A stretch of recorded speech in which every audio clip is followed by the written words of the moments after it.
We are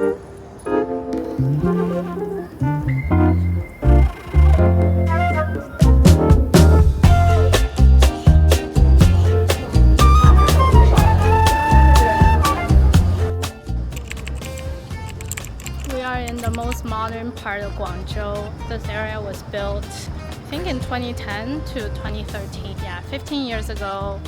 Most of the stuff here is high rises with a lot of malls.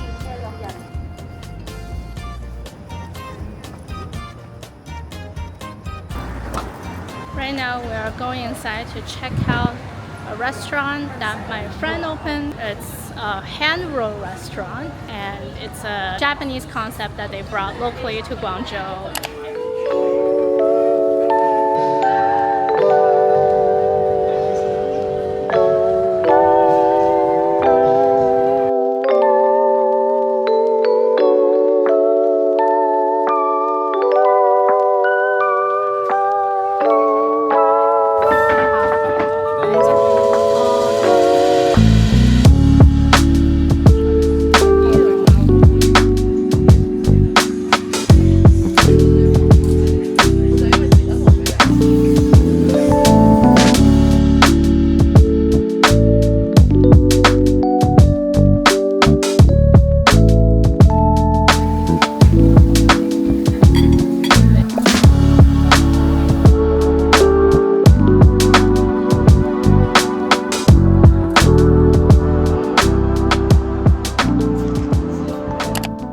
Hey guys, so today we're heading off to Shenzhen. Yeah, it's about a 2-hour drive from Guangzhou.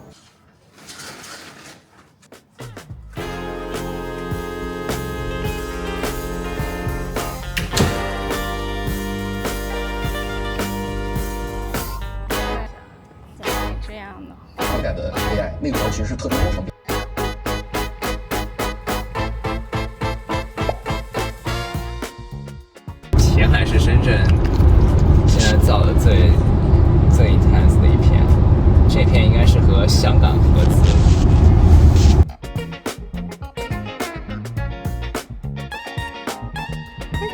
You're so cute.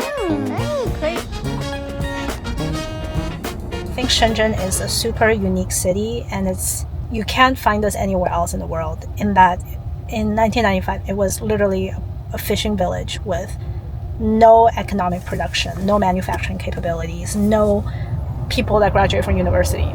And in the last 25 years, it's become this powerhouse and one of the top 3 GDP cities in China. When I was growing up in Guangzhou, it was very seen as separate cities. Like as a Guangzhouer, you feel very disconnected from Hong Kong, even though you both speak Cantonese.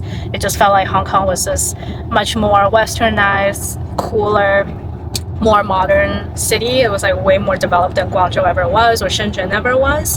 And now here we are 20 years later, Shenzhen's GDP actually exceeded that of Hong Kong's. So this area has seen incredible growth. It's also the most economically prosperous region of China. So I know I talked a little bit about how Suzhou can be seen as the richest city in China, but this region is by far the most prosperous. Shenzhen has had tremendous growth rate. Its year-on-year growth over the last 20 years is 13%. That's like the same compounding as like Warren Buffett's portfolio. So you can imagine how much bigger it's gotten. So what's the most impressive thing about Shenzhen is that it's had multiple different economic engines powering its economy. So every time you think of Shenzhen now, you think of tech. But actually, Shenzhen didn't start from tech. It started from something that's far more straightforward. It started from manufacturing.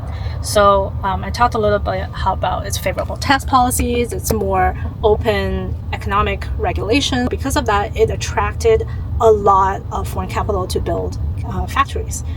In the beginning, Shenzhen was very about doing these simple assembly type of factories and doing import-export. So even now in Shenzhen, besides tech, there's a huge part of the traditional Shenzhen economy that's just doing import-export manufacturing. So if you look at the map of Shenzhen, Shenzhen developed from east to west. So on the east and on the northeast side, it's a lot of these traditional industries that's doing import-export. And then the more you move from east to west, a part of Shenzhen, the more modern it becomes because it was developed later, and the more high-tech it becomes.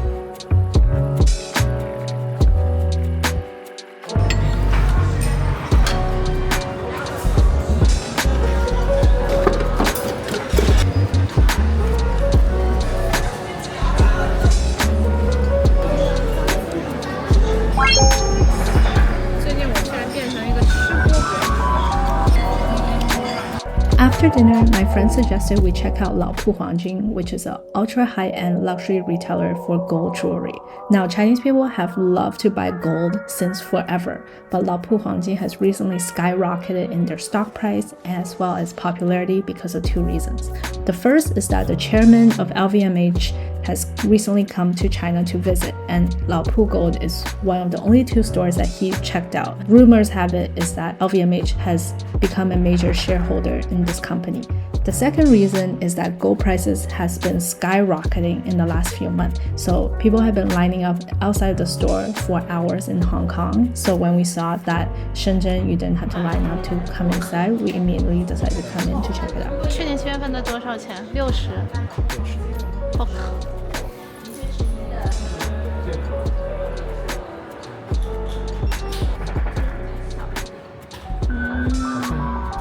挺好看的。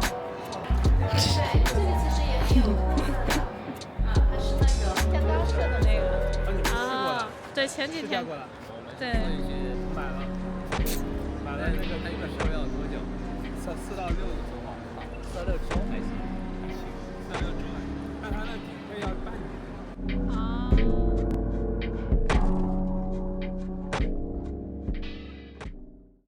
Morning guys, this is our second day in Shenzhen. Today we're about to head into Hong Kong to meet some friends. Shenzhen to Hong Kong is actually super short. They're like literally right beside each other. So if you take a train, it takes like 20 to 30 minutes. So we're gonna go by train today, and then it'll take us directly into Hong Kong city center. And yeah, we'll take you guys along with us. If you guys are looking for more of like what do you do for the first time in these cities, it's not really that kind of video. It's more like how does a local Chinese person like spend a few days in these cities. I'm gonna go grab breakfast. Hello. Hello. Hi Play-Doh. Did you have fun outside?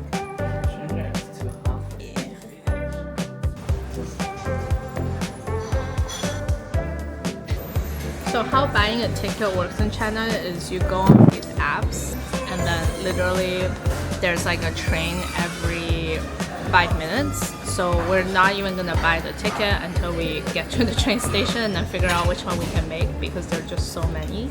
And it costs about 70 RMB one way.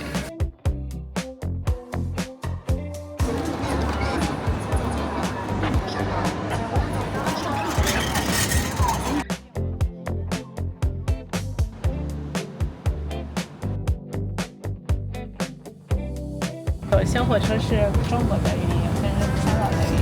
到香港都是香港的。没有，我在广州做的那些就没有用来。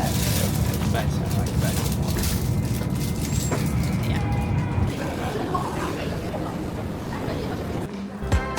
这这么长，唉 we're going from here to here.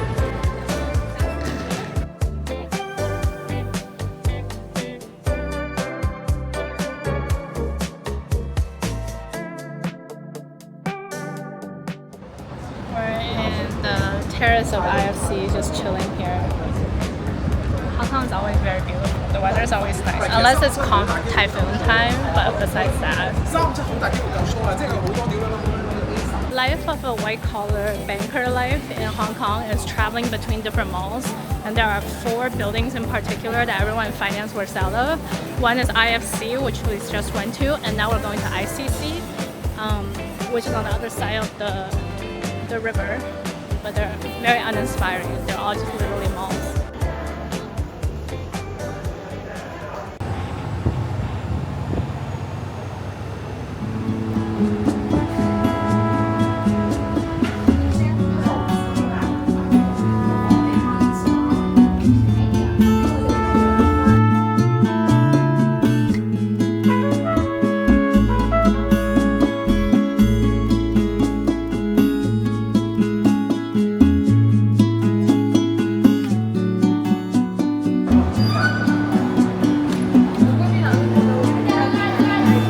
Okay, now ends our day trip to Hong Kong. It was very short. We were here for like 5 hours. It's so convenient to get from Shenzhen to Hong Kong. You can literally do day trips. 你觉得深圳到香港有人上下班就住深圳，然后来？是吗？真的就是中国所有吃的比香港都便宜1倍的价格，就便宜太多了。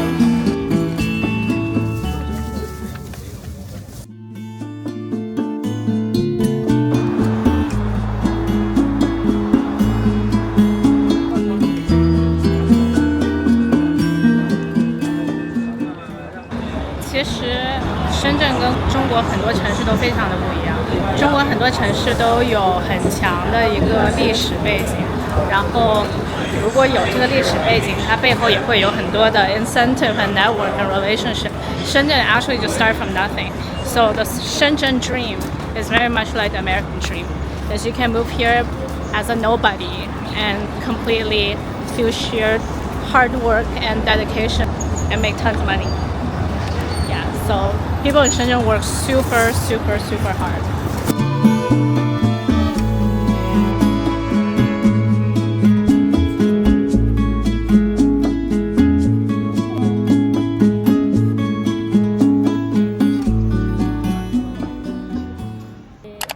Just landed at a really cool building.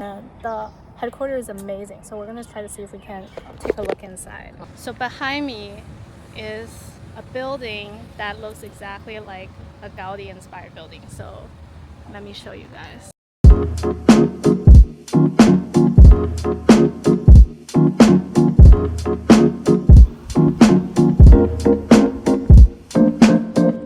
So this place is the headquarters for Mare's Flock. It's a Chinese retail brand that started by a female entrepreneur.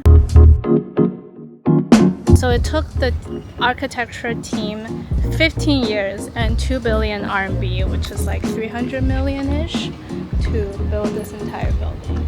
I'm actually a huge architectural nerd, and Shenzhen is known for having really, really cool architecture because all the buildings that are built here are super new and it's so rich. So they commission for all these really amazing architectural masterpieces. It's kind of like Dubai or Abu Dhabi. It's crazy because we stayed in like a super random part of Shenzhen and then we drove by and then passed by this. Honestly, if this blows up, I'm gonna email the founder of this brand and ask to do a tour inside because I think the way that they invested in this headquarters and the vision that they had for this building is so amazing that it does not deserve to just be shut out to the public. Because in China, it's very normal for people to abuse things like this. So I do understand their perspective. But the reason why they build something like that is to convey the vision that they had publicly.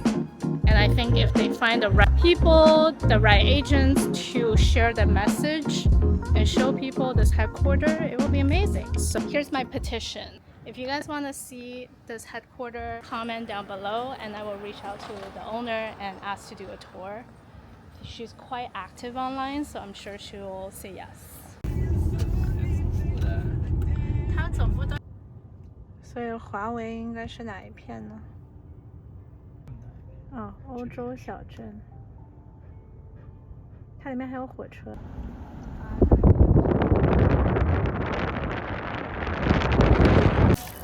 So right now we're actually not in Europe, despite what's behind me.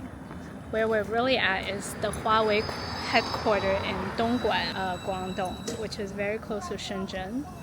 And this is only one of, I would say probably like 1/15 to 1/10 of what the Huawei campus looks like.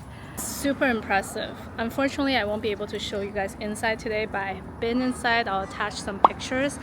It's so cool because literally they built every single European city in this campus. So you have Bologna, which we just drove by, you have Paris, you have Berlin, you have like literally every single European city. As you can see, they also have like a train that runs through all these different towns. So yeah, this is the Huawei headquarters. And then right here you see like the China high rises.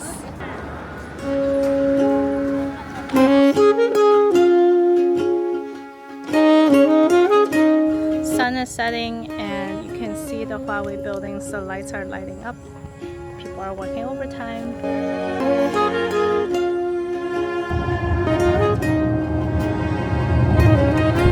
Hey guys, so we're on the way back to Guangzhou, and as usual in my video, I like to tell you a little bit about my reactions to this trip. Kind of the new reform for the Greater Bay Area and what that's going to do for this entire region. It's really exciting, and it's something that a lot of people have been paying attention at, and it's something to watch out for because China's kind of strategy to compete with the Silicon Valley. So what they want to do is they want to combine 11 cities in the Greater Bay Area, which is Guangzhou, Shenzhen, Hong Kong, as well as Macau, and a few other cities that are nearby like Dongguan and Zhongshan. And what they want to do is combine the traditional manufacturing that's in Guangzhou and Dongguan with Shenzhen's research and development and technology capabilities, and then combine that with Hong Kong's finance side. But what they want to do is they want to create a free movement of capital and labor zone in this region and pilot a lot of new things. So for example, right now they're trying to pilot stable coins that's based in RMB, and Shenzhen will be the first city to do that.